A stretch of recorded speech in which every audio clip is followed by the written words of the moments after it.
wäre eines von der Neuen Zürcher Zeitung, eine Reportage, die dann vor einigen Jahren erschienen ist, immer mit Texten, die Pedro Rosa Mendes geschrieben hat, mit Fotografien, die Wolf Böhlich gemacht haben. Und irgendwann sind die beiden auf einen Gedanken gekommen, es muss noch einen anderen Weg geben, die Dinge, die uns wichtig sind, zu erzählen, über einen Raum dieser Welt, den die wenigsten Menschen in Europa kennen und für den die wenigsten sich unglücklicherweise interessieren, das intensiver noch in irgendeiner Weise in die Öffentlichkeit zu bringen. Und ihnen ist eingefallen, das könnten wir in Zusammenarbeit mit Illustratoren machen.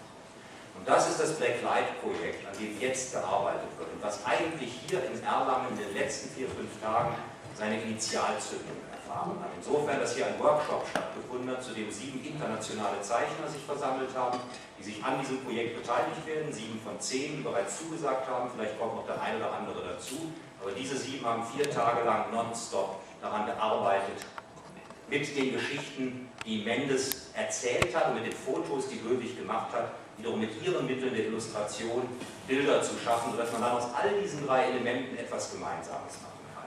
Und die 6 Gäste hier, die 5 Gäste, die ich auf dem Podium habe, sind alle Teilnehmer dieses Workshops gewesen. Wir haben, um dort hinten anzufangen, 2 der Organisatoren des Ganzen, nämlich Christopher Ermisch und Henning Ahlers. Das sind die 2, die neben Herrn Mendes und neben Herrn Böhlich sozusagen die Idee und die Organisation des Ganzen übernommen haben. Dann haben wir aus Freetown in Sierra Leone neben uns Father John Garrick. Und das Besondere nämlich an diesem Workshop ist, dass nicht nur die Künstler und Initiatoren zusammen agiert haben, sondern eben auch John Garrick als jemand, der unmittelbar diese kriegerischen Ereignisse erlebt hat, der mit den Opfern arbeitet und der jemand ist, der in Sierra Leone sich um die Aufarbeitung der Kriegsverbrechen und der Folgen dieser Kriege beschäftigt. Das heißt, wir hatten hier wirklich einen unmittelbaren Austausch zwischen Leuten, die das erlebt haben, erleben mussten, was dort geschah, und dem, was die Künstler daraus dann machen. Und dann eben 7 Zeichner, nur 2 haben wir jetzt heute auf dem Podium. Neben mir David von Wassewitz und dort hinten George Pratt, ein Amerikaner, ein Deutscher.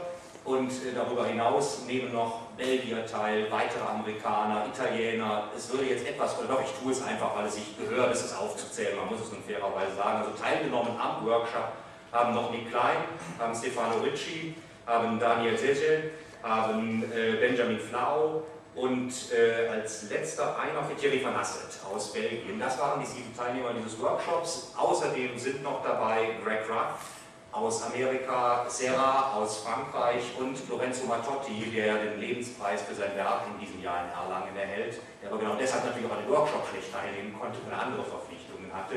Sie sehen eine unglaublich prominente Besetzung.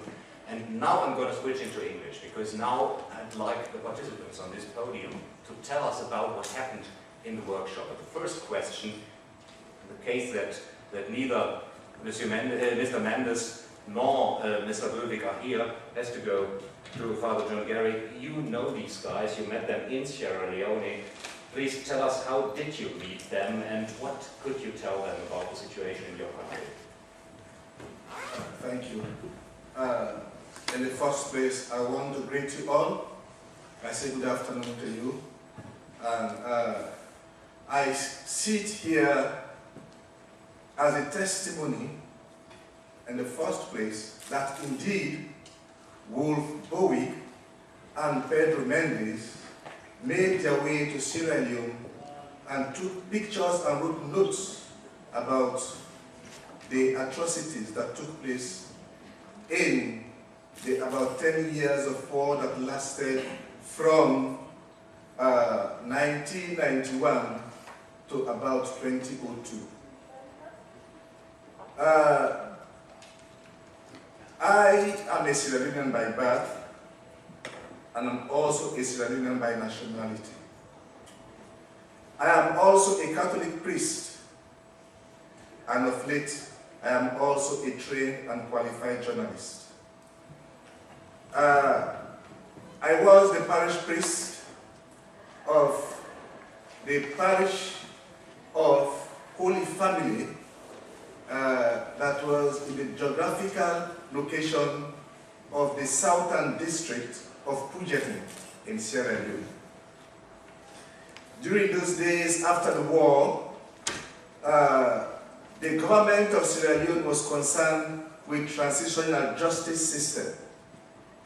2 things were approved. The first one was the Truth and Reconciliation Commission of Sierra Leone, and the second one was the Special Court Sierra Leone. The Truth and Reconciliation Sierra Leone was geared towards encouraging people to come forward and tell their stories, their experience of the war, and then try at that grassroots level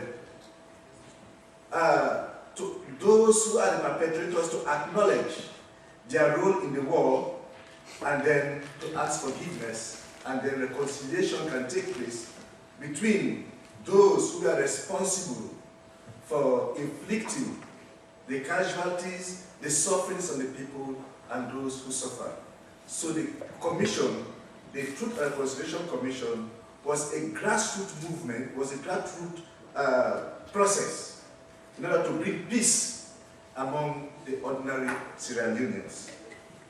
So I was in Pujahu when the team from Freetown arrived in order to go through this, formally go through this reconciliation process, this Truth and Reconciliation process. Among those who came, first of all, we had the commissioner, the chairman of the commission himself, Reverend Bishop of the UMC Church, United Methodist Church, Bishop Pompa, together with another commissioner, a lady from Gambia, a judge from Gambia, Santa Jao, and there were also other commissioners and a host of journalists and also a host of people that were concerned with the work of this commission. And alongside these people, I came across Wolf Bowick and Pedro Mendes.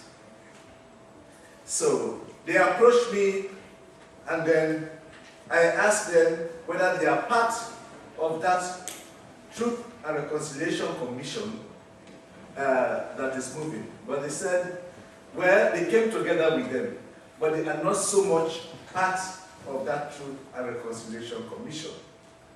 They came as private journalists, a photojournalist, that is Wolf Bowick, and Pedro Mendes, the one who writes about what he sees around. So I welcomed them, and then as the commission was moving, they were in my own commission, we are moving together. So we moved to those sites where mainly the mass graves, and we came across people who have stories to tell, horrible stories of what happened. And among the places we went, in Pujahu district alone, there were over 85 mass graves, because 85 rebel camps, and each camp has its own mass grave in those days when they were in operation. And so we went around, the commission went around for sightseeing to see some of these places for themselves, these mass graves, to meet people, and to invite them to come forward and tell their stories. So I went with Wolf, with Pedro, we went to some places. The first place we went was a village called Bendu Malin in the Pujahu district. The village of Bendu Malin has a very peculiar story. A story that most of these big media do not even know about. A lot of things that happened at the grassroots level during the war, many of them never appeared in the main media activities in those days. But Wolf and Pedro, their activities were geared towards bringing to light those dark moments in the life of the ordinary people. So now I would just want to give a brief explanation about this Benduma Lane, what happened there, as we are told by the eyewitnesses themselves, those who experienced it, because we visited the mass graves, and some of the pictures, as the one you see here, you see the skulls there. A boy was asked to put up his hands, and through that, Wolf took the photograph of one of the mass graves. Now, when we went there, the commission, and with Wolf and Pedro, the chairman of the commission, we went through the normal courtesies of greeting the people, and then we asked them at least to tell us some of their stories. And they came up, one of the elders came up and told us a very sad story. And this story, I would like to briefly explain to you and to see exactly the connection with the work that we have been doing in the workshop all these days. Now, Benduma Lane was one of the 85 rebel camps in Sierra Leone.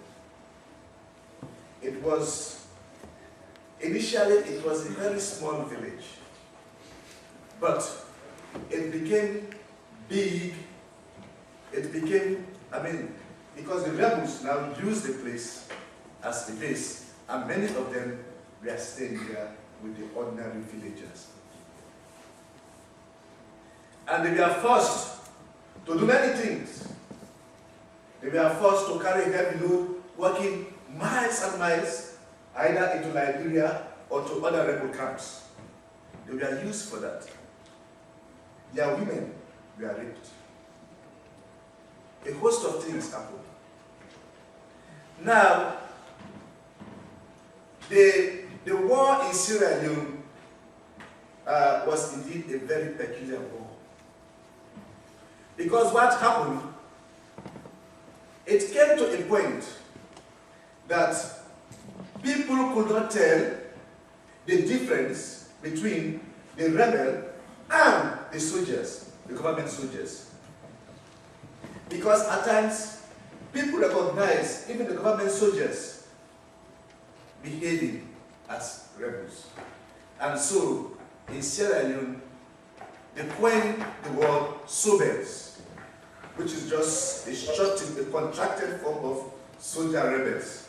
So they were almost, to many people, it seemed as both sides of the same coin. Why am I explaining this? The situation in Benduma Lane has a lot to do with this sober business, this soldier and rebel relationship. Now, when the soldiers were not able to defend all the land during the rebel war, many of those towns and villages that we are far off, the young people, not even young, almost everybody, young men, strong men, organized themselves into what was called the Civil Defense Force. Because the soldiers were not able to be present in all the areas that were being attacked by the rebels. They were being overstretched. So the people themselves were forced to defend themselves. Well, how they did that is altogether a different matter. But they organized themselves into some civil defense forces. And in the south and east, they were called the Kamajors. And these Kamajors, initially, they were the local hunters, the traditional hunters of the villages, of the people. And they were the ones really that defend the people. But when the war came and the soldiers were far away, they organized themselves into a fighting force. And indeed, they were not initially supported even by the government, they were doing it by themselves, trying to defend their people. So, when Bendu-Malem was overrun by the rebels, and they went and made the place their basis, these civil fighters from the nearby villages and those that were even from that village, they came together and they attacked the rebels in that village, Bendu-Malem. And they were able to chase them out of Bendu-Malem. They chased them out and they were moving and moved and moved. It's just that I cannot have the map here, so I can just trace how they were moving. And they moved further towards the big city of Bo, the second largest town of Bo, and by a village called Koribondo, there they stopped. And according to the explanation of the people that were chasing those rebels, to their dismay, those rebels were again loaded into the military truck, the government military truck, and were taken back to Bendu-Malem. And when they arrived, those forces, those traditional local people who were running after them, were walking on foot. And they were now put in truck and carried back. So when they went, they unleashed hell upon the people. They killed every soul. You know, in the war they had a slogan. They used to say, Operation No Living Thing. Nothing should remain alive. They killed people.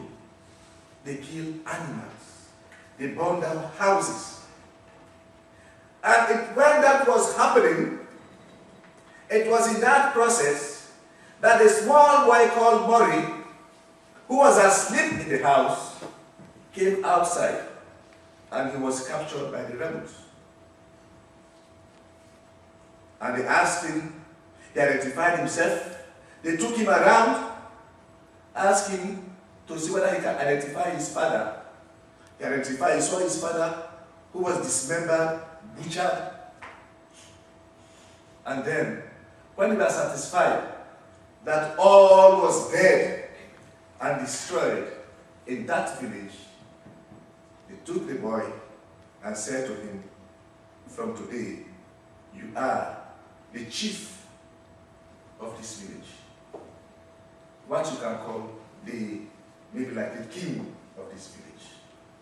So, he was made a leader or a king of a people that were all dead.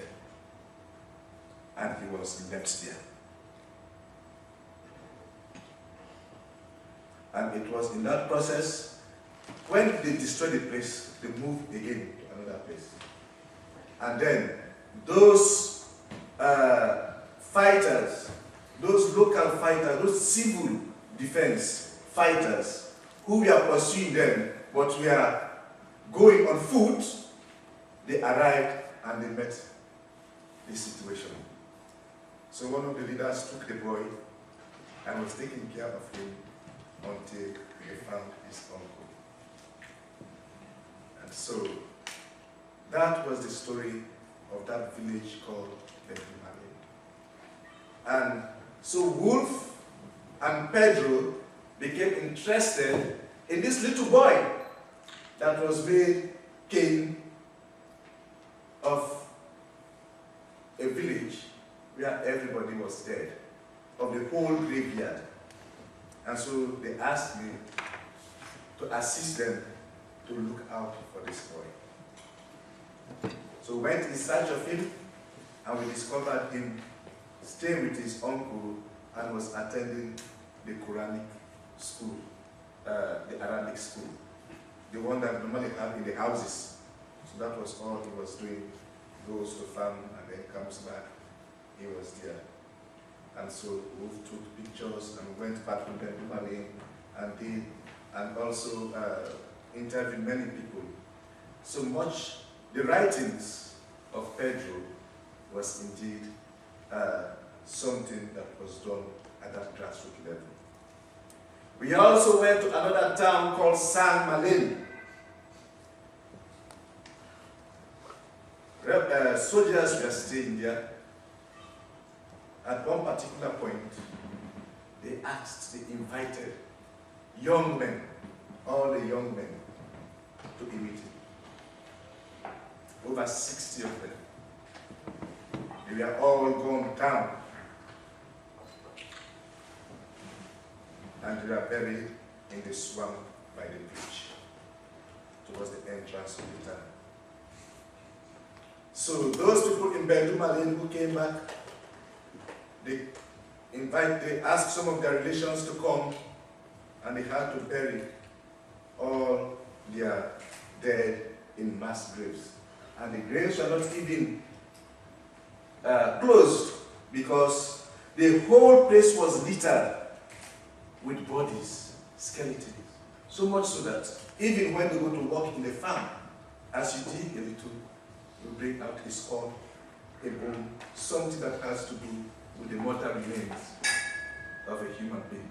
So they will just go and put them in. The grave was not closed. So therefore, even when we went there, you see, it was never closed. They were never closed, because they were just continuing to discover people who died and then dropping them in there. So you got now an impression. What stories have been told during that workshop by Father John Garrick? And the impression of stories like that, I've got to ask, if the artist is here, how could you work with stories like that? But George, could you give us an impression what the atmosphere was in that workshop when atrocities like those were being presented and being told about? Well, the atmosphere of the workshop was one of, it was very uplifting actually. It was surrounded by artists, some whose work I knew, who I was really looking forward to meeting. And met David, whose work I didn't know, and now I'm like totally into.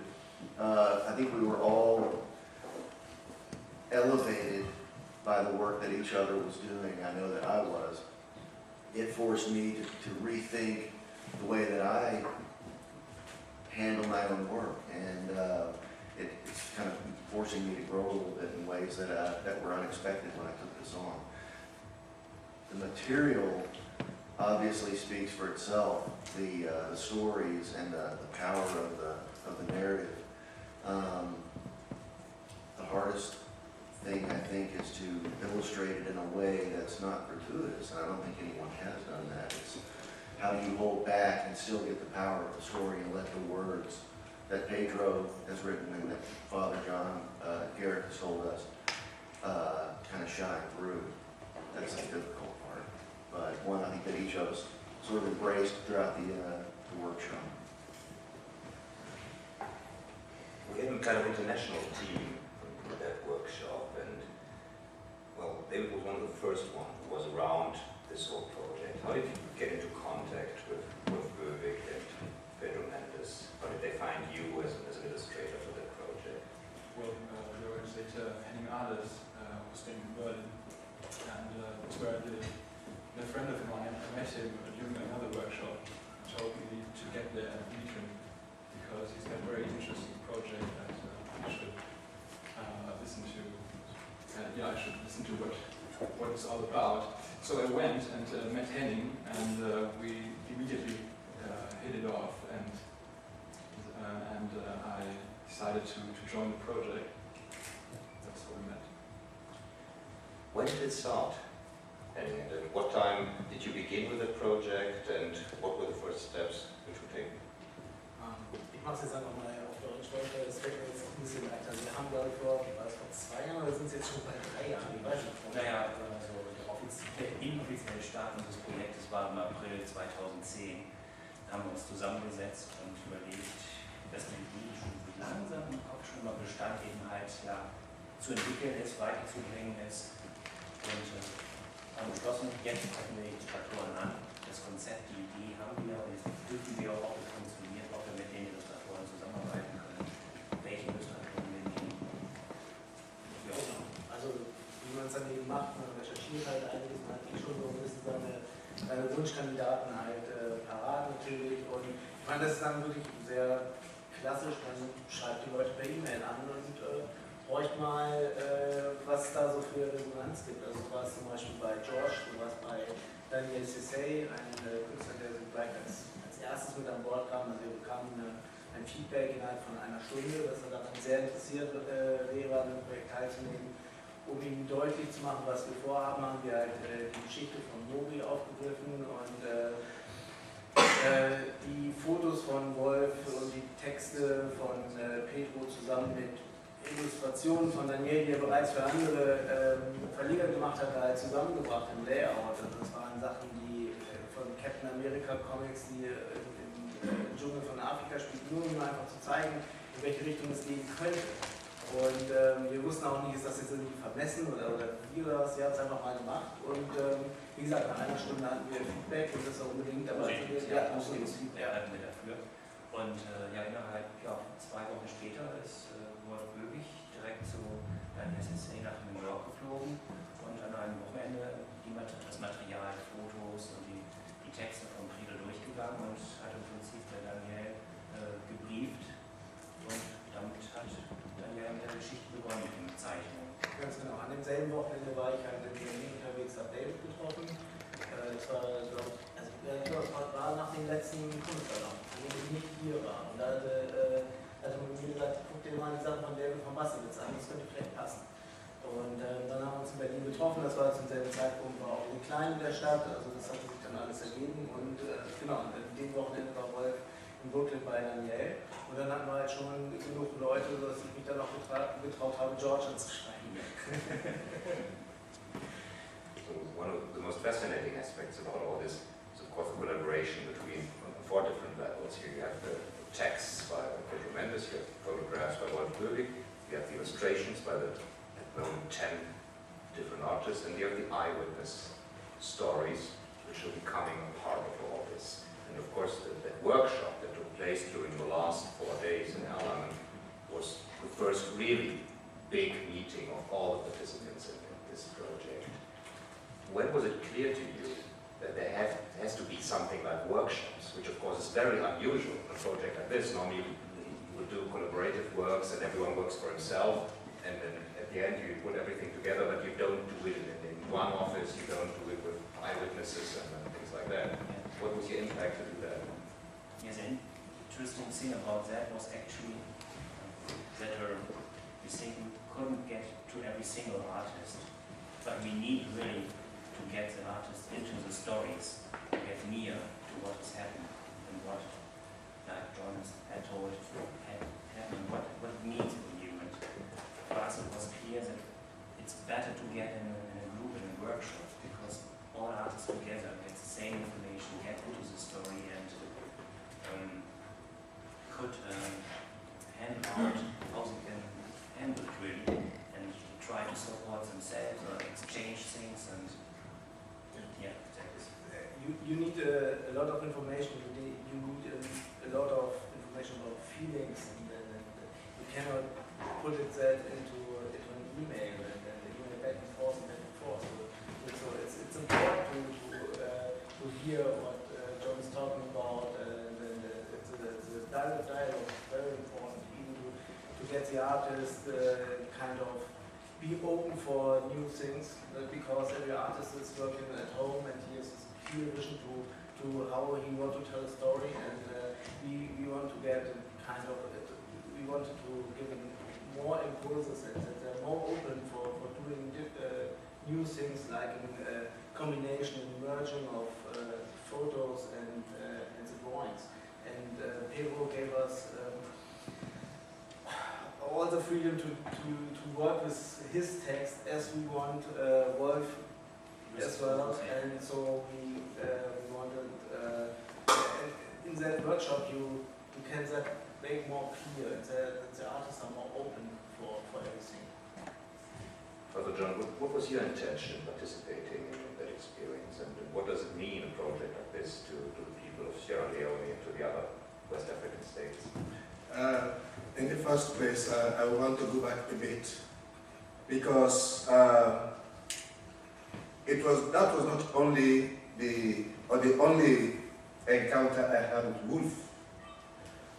Later on, Wolf came, and we also went to other parts of the country, like Bont Shadow, Bont Island. We are moving all around.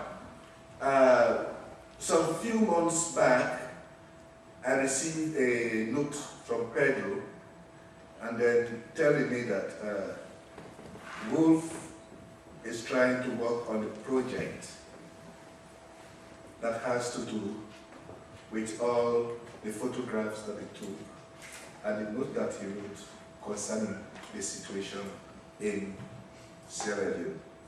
And also, it will also cover the region, West Africa, what happened in Liberia, what happened in Ivory Coast. And I said, they want to tell the story using, you want to use illustration to tell the story that happened at the grassroots level that many people do not know about. So I was fascinated by that because many things that happened in the world, many atrocities that took place, unto this moment, only those who were involved in it knew about it. The world does not know about many of those things. Only those big things where the media could go at that time and people could go. But what people were going through, what they experienced, much of the world does not really know about that. So I saw the project as a way of bringing to light that which happened at the grassroots level. You know, those great things like the president and the rebels going for peace talks attracted the big media. Those things like battle occurring at a particular battle attracted the media. But those human sufferings, those situations of the ordinary person, much of them never appear in the media. And these are the things. And I am touched by that. And that's even forced me to come so that at least the stories of people like this, of villages like this, can be told and people to hear and know about it. How do we have to imagine the process of working during that workshop? How did it start? Did you get a specific story, each of you, to work with? And how was it going on afterwards? What do you do with the kind of story that you're given to, and how do you work with this? Could you just tell us what you experienced during the last days? Well, I was actually unsure exactly what we were doing at the workshop. So, because I had already seen some of David's, the presentation in the book that they had put together, the dummy book, and Daniel's interpretation of the story of Morning. But I had not actually done any work at all on the chapter that I've been given, which is the final chapters. And so I was sort of in the dark when I got there, and I was more interested because I wanted to see what everyone was doing and how they were approaching the material, which in a lot of ways was very interesting because it was exactly the way that I sort of approach my sequential work, which is bits and pieces, separate imagery that I then put together based on my layouts. And then that becomes full pages where, although David was doing these beautiful, almost murals really, that tell a linear story in a way. But, so that was gratifying to see that I was like, kind of on the right track. And,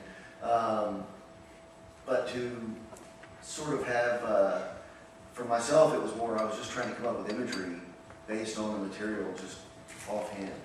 I didn't have layouts, I didn't do storyboards yet, so I was just playing with the things that I was seeing other artists playing with, and then we sat down and went through the script and explained, kind of played with the idea of how this is a very dark story, incredibly dark story, and that at the end maybe we should pull out into the light, like actually let the panels sort of begin to open and let the light back in and let it sort of dissipate and open up. So, but it was all experimentation, and and being influenced by the other artists and letting that sort of free flow of energy push us to different extremes for myself.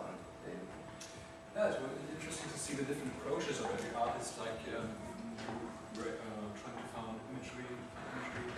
I was trying to gather information first and images. I had a story about a drug rehabilitation center in Freetown. It's called City of Rest. And there are drug addicts being treated there and being helped there, and people with mental disabilities. And so I had to dive into the World Wide Web and gather information about that, because I knew nothing about this place, I knew nothing about Freetown. I don't know what it looks like. So many artists started with doing drawings and sketches. I started with gathering information and just processing the information, all the images I found on the web. For several days before I started taking a pencil and doing my sketches. So that was my approach. It was really inspiring to see the differences of The approaches. of the team. Yeah. And yeah. Some of the pictures you're seeing behind us are photos taken during the workshop session. And it's one of the most intriguing places I've ever visited. And if you get the chance during the Comic-Salon to go over to the NH Hotel in the first floor and just look at what this room looks like, where those 7 artists worked for 4 days. The floor is covered with some wool fabric, so the conference room won't be damaged, but the fabric is worn through on many of the working places, and the colors spread all over around, and you have pictures on the walls and on the tables. Just as the artists left the room, they just put some glass over it, so you won't take away the sheets and so on. But it's really a beautiful workplace, and one of the most impressive things I ever saw. It's like a big workshop, in fact, the room itself. So I think this, of course, was a unique experience. But would it be necessary to repeat that experience, to get together at another place, another time, to see other results of your work and some of your art? Yes, please. Let's get in between. Ich würde es gerne auf Deutsch machen, wenn es gestattet ist. Ich wollte erstmal ein Riesenlob aussprechen für dieses, mein Name ist Martin Frenzel, für dieses Projekt, das endlich Licht ins Dunkel bringt des taylorschen Staatsterrorismus. Und vielleicht ist das ja eine Idee, was Andreas gesagt hat, dass beim Jubiläumssalon, 30 Jahre Erlanger Comic-Salon 2014, einmal der Fokus gerichtet wird in diesem Jahr auf arabischer Frühling, auf die afrikanischen Comics. Und zwar nicht nur auf die westafrikanischen, sondern auch Südafrika, den ganzen Kontinent. Das wäre hohe Zeit. Ich möchte aber eine Anmerkung machen.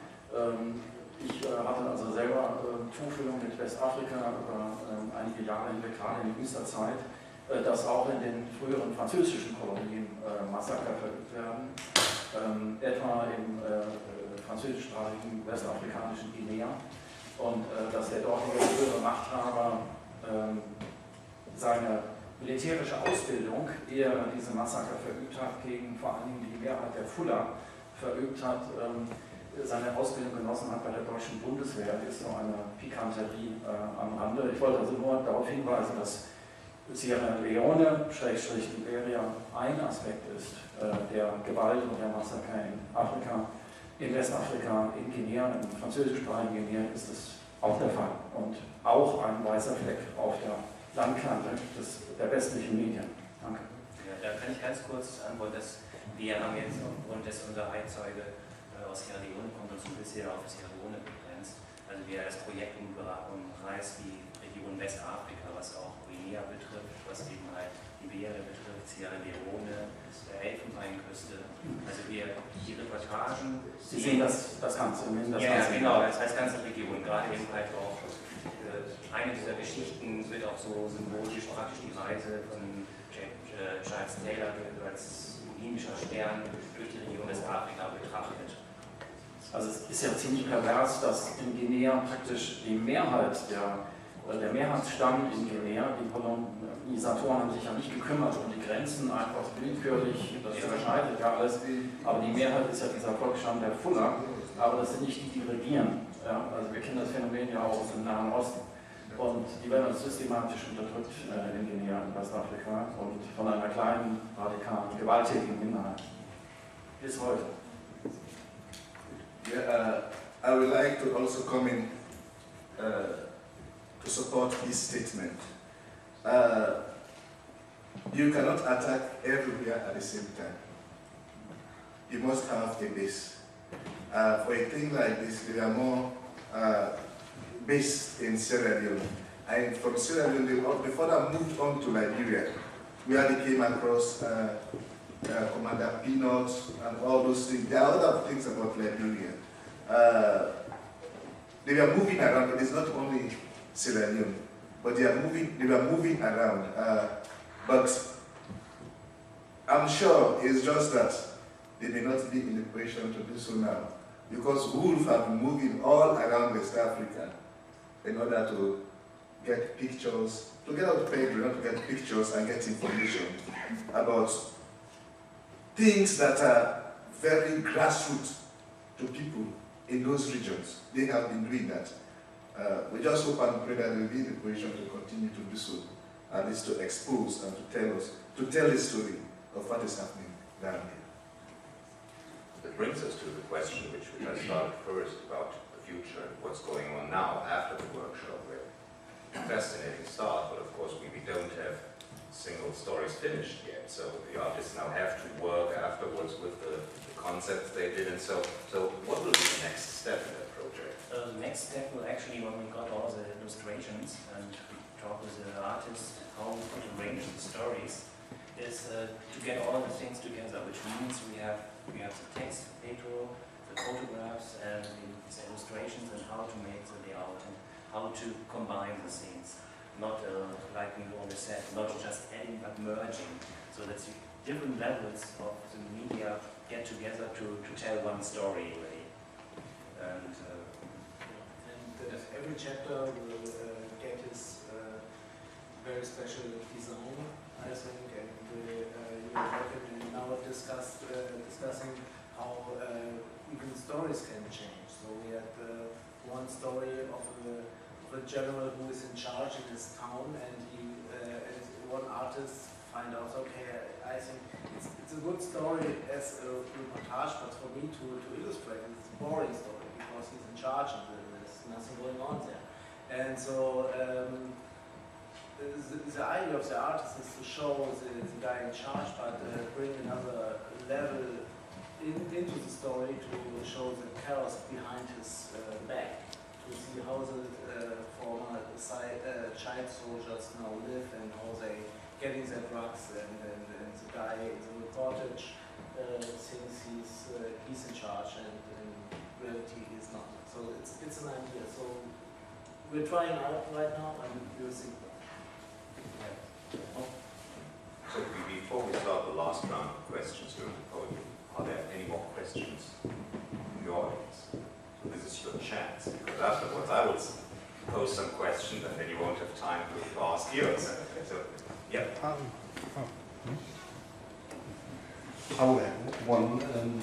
I just saw the exhibition room, everything, and I was very impressed, like you said, of the energy, the vibes of that, and the power of the artwork I saw there. My main question would be, since what you said is it was not present in the media, why a book? Don't get me wrong, I will appreciate any book form as these, with these mergings, but I just walked through the website and things like that, but if I want to really get focus on those things, on those crimes that happened there, crimes against humanity, how can we get this distributed in additional form than only a book? And that would be the question. Why was the book chosen as the main form for this? So we have to start with one. Ich springe jetzt mal auf Deutsch. Also das muss ich jetzt doch an der Stelle mal machen. Also es ist schon geplant, das natürlich auch in andere Medien zu übertragen. Also wir werden halt Ausstellungen machen. Das hier ist jetzt eher eine Making-of-Ausstellung. Gerade zeitgleich läuft auch eine in Frankfurt im Museum für unterstützt im Rahmen des Ray Festivals. Aber das ist eben wirklich erst noch Making of. Und wir wollen das natürlich halt auch als Ausstellungskonzept in die Welt tragen, dass es halt auch gesehen wird und nach Möglichkeit nicht irgendwie nur in Museen, sondern wir wollen es ins Stadtbild tragen. Darum geht es schon. Also dass Leute sich damit halt einfach auseinandersetzen können oder müssen oder wie auch immer. Also das nicht nur in Deutschland, nicht nur in Europa, sondern auch in Afrika, so dass auch da nochmal wieder Dialog möglich ist. Also das ist das Ziel. Da kann man dann eben auch überlegen, was kann man halt im Web noch machen, was stellt man als Content for free zur Verfügung, was muss man sich bezahlen lassen, damit auch nochmal wieder Rückflüsse an den Künstler kommen. All diese Fragen stellen wir uns natürlich. Also auch in der Verbindung, wie arbeitet man noch mit Zeitung und Zeitschriften zusammen. Das kommt aber alles noch. Also wir haben dann nur erstmal grobe Ideen und erstmal muss, also sagen wir es mal so, dieses Buch ist, glaube ich, ein guter Ansatz, um zu sagen, wir finden eine Balance, wenn wir die Kapitel nebeneinander setzen. Wie kann man diese ganze Sache handeln, dass es halt auch nicht ein formaler Flickenteppich wird? Wie kriegt man das halt hin, dass auch die Inhaltlichkeit nicht von den Bildern erschlagen wird und so weiter? Dafür ist das Buch erstmal ein sehr, sehr gutes Medium und von da kann man dann einfach splitten und neu aufbauen. Man kann es erweitern mit weiteren Workshops, vielleicht mit Workshops in Afrika. Keine Ahnung, muss man sehen. Bisher war alles schwer genug, dass man so sagen muss, erstmal das machen und alles weitere sehen wir. Danke. And also, you know, many of the books that we are written about the world, we are written by people who stay in the city, who use academic thinkings and things like that, and even what they hear from the radio to write their books. But a man like Wolf and Pedro, they went right down and saw for themselves, and they interpreted for themselves. Their work is a living witness. The book of Pedro is there. It is there, but I think if you want to have that, you can contact every other. The book written by Pedro. Yeah. Yes, it is there. And also the photographs by Wolf are there. Even myself, I wrote a book which up to today is unpublished because there was no way I was going to publish it because the special court was in progress and you cannot produce anything that has to do even with the special court because they will say you are interfering with justice. And not only that, some of us we even have the stories, but we can only tell them as I'm telling that now, because I may not have the resources to even produce the book. So I was very happy to come at least. If I'm not able to produce the book, well, let me come and tell you the story. You know what was so impressive about the experience, and so different from any other way, at least that I've ever worked, was the opportunity to act. You know, normally you work in silence and you research. And for myself, I've done so much on the First World War. I keep reading books and reading books and reading books, and your research is fast. But it's always done in silence. And if I was part of a project, you know, it was secondhand. I got to see the work when it all came out. But here, it was alive. We were seeing it all happen immediately. And then as a more impressive bonus was the fact that Father John Garrett was here with us. And this was first person, someone who was there. It's not secondhand, it's not apocryphal, this is what happened. And he talked to us many times during the workshop, and then we could ask questions. And that's an incredibly rare opportunity that I've not really been afforded before. So it lends the work, I think, a greater sense of verisimilitude and reality that otherwise I don't think the work would have had. It gives it some serious weight behind the emotional content of what we're trying to produce. It seems that there's now a very strong bond between the participating artists in that group. So, David, how would you like the project to go on? you would be the one who could make a wish for that. Yeah, I would love to continue doing workshops, maybe even travel to Africa, but those are dreams. They may come true, I hope so. But that would be a very interesting way to approach, to continue our work, to see in person what it's like. And Father Grant, what would it mean to the people in Africa? Because Henning was telling us that he's planning perhaps sometimes to do an exhibition of those work in Sierra Leone, for example, in other countries where stories would be told about that. What do you think would people react on work like this? First of all, I will answer that based on my own reaction to it. As I said, at least if I'm not able to tell the story, and if others can do it, I am very grateful. I want to believe the people will be very grateful, at least that their story is told. That is the first thing. Secondly,